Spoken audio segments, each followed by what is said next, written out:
the intellectual junkie. Hello, this is One Shot to the Future. I read 50 books a year. I am a bibliophile. Are you proud of that?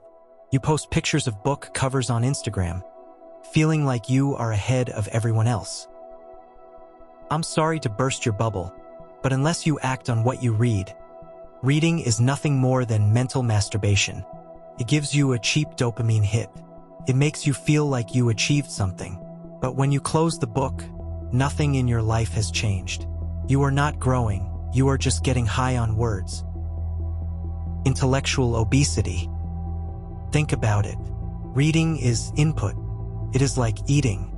Action is output. It is like exercising. If you eat 5,000 calories a day and never exercise, what happens? You become obese. The same applies to your brain. You stuff your head with information, business strategies, self-help, philosophy, but you never use it. You are suffering from intellectual obesity. Your head is fat, but your hands and feet are skinny and weak.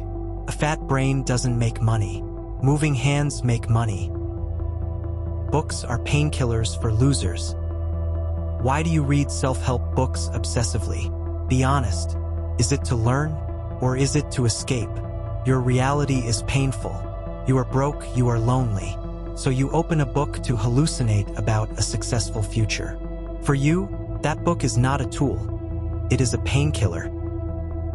Successful people don't read to feel good. They read to find a specific weapon to kill a specific enemy.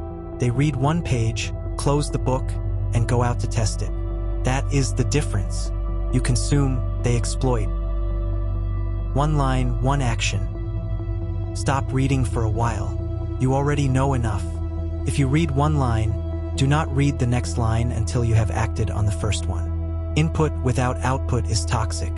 Don't be a philosopher in your room. Be a warrior in the field. Close the book. Right now. Go do something. In the next video, we will talk about the biggest lie in the world. Hard work betrays you. Thank you. This was One Shot to the Future.